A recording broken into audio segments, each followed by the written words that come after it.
qué gusto saludarte nuevamente, buenos días.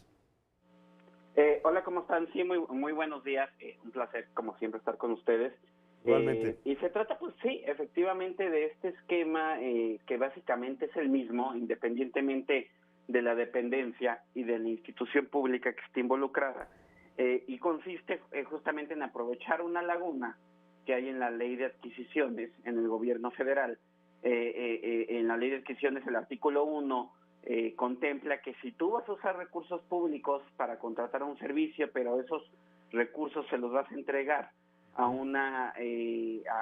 institución pública y no a una empresa privada con fines de lucro, bueno, entonces no es necesario que hagas una licitación, porque pues evidentemente se entiende que el dinero está llegando a una institución que lo va a usar también para el beneficio de la sociedad. Entonces, digamos lo que permite esta excepción en la ley es justamente pues evitar el tener que ir a una licitación que, como lo marca muy claro la Constitución, las licitaciones, es decir, los concursos y las competencias son el mecanismo ideal y el mecanismo que se debe aplicar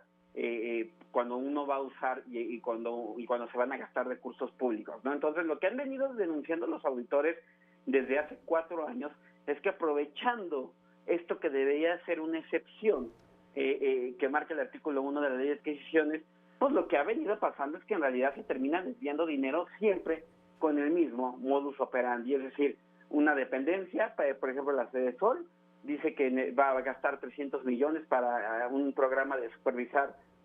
comedores comunitarios, y entonces se lo da a una universidad del Estado de México. En la Universidad del Estado de México, pues en teoría tendría que hacer el servicio, porque eso es lo que marca la ley. Si tú le vas a dar el dinero a institución pública, bueno, claramente esa institución pública está obligada a realizar el servicio, pero lo que termina pasando es que las universidades o el sistema de radio y televisión de Hidalgo o la institución pública que ustedes me digan, reciben el dinero y lo que hacen es simplemente traspasarlo a un grupo de compañías normalmente irregulares o empresas fantasma, y que son las que supuestamente en el papel terminan haciendo el servicio. Evidentemente les traspasan el dinero sin ningún tipo de licitación, y bueno, lo que han descubierto los auditores es que muchas veces es la propia dependencia que entrega el dinero, la que además luego le dice a la universidad a qué empresas tiene que llegar el recurso. Entonces la auditoría ha presentado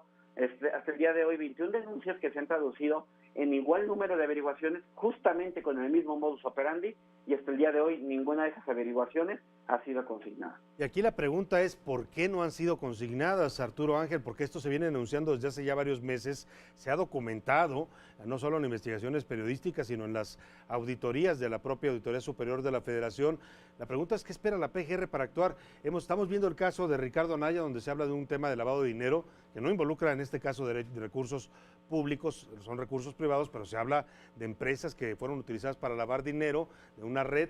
y acaban de declarar una de esas empresa fantasma. La pregunta es, ¿por qué aquí, en el caso de recursos públicos multimillonarios que han sido desviados, la PGR y el SAT no entran con la misma firmeza y con la misma decisión? Que bueno, yo te diré que en realidad en el caso de Ricardo Anaya, tampoco es que haya ningún consignado, ni mucho menos. No, todavía es decir, no. El estatus del caso de Anaya es el mismo que el de las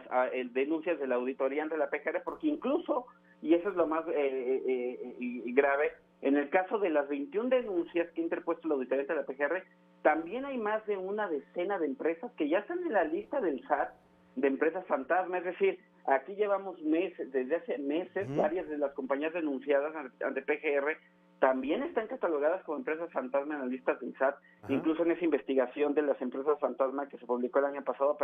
de la estafa maestra,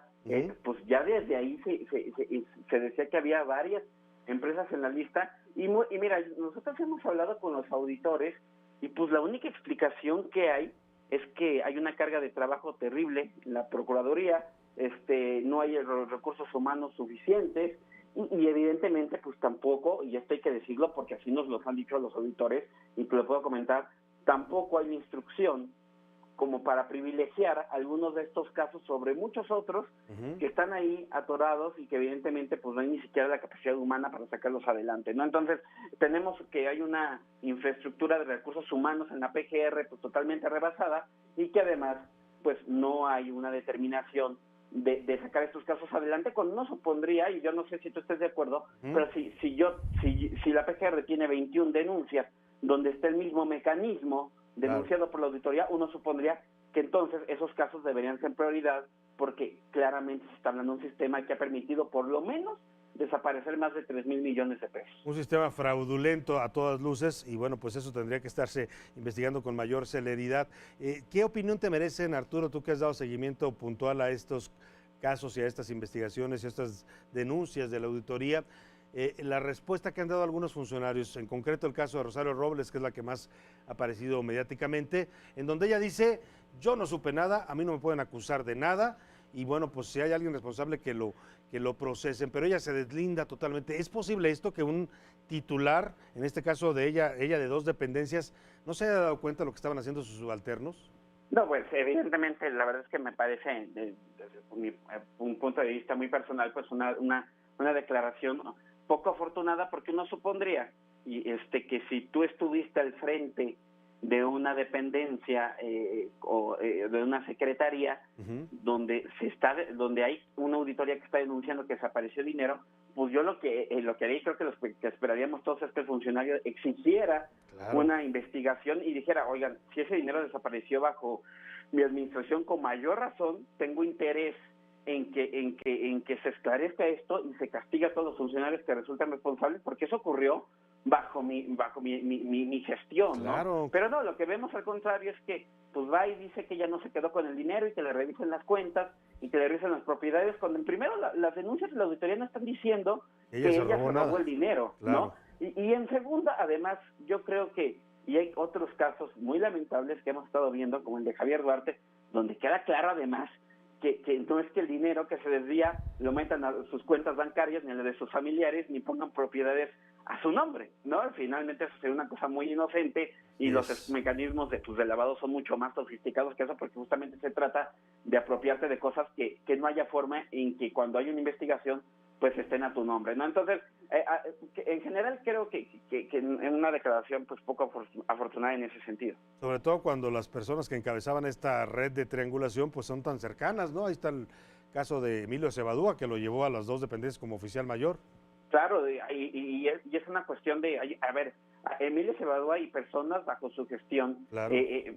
estuvieron involucrados, porque así lo dicen las denuncias de la auditoría, en lo que se cometió en Sodesol, y casualmente son los mismos que luego en Sedatu, en el ejercicio fiscal 2016, incurrieron en unas situaciones, ¿no? Entonces, vamos, creo que ahí hay un rastro que no se puede obviar y que evidentemente, insisto, si son personas cercanas, colaboradores tuyos, que te los llevas de una dependencia a otra, con mayor razón deberías estar interesado en que esto se aclare y pues decir, yo no meto las manos al fuego por nadie, claro, y si yo tengo que declarar, voy y mis colaboradores ahí están, pero pues bueno, no es el caso. No es el caso y bueno, estaremos muy pendientes, Arturo Ángel, a ver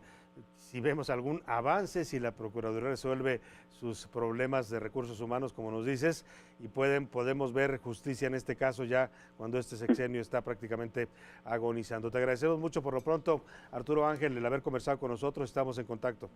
No, un gusto para estar con ustedes, buenos días. Realmente muy buenos días.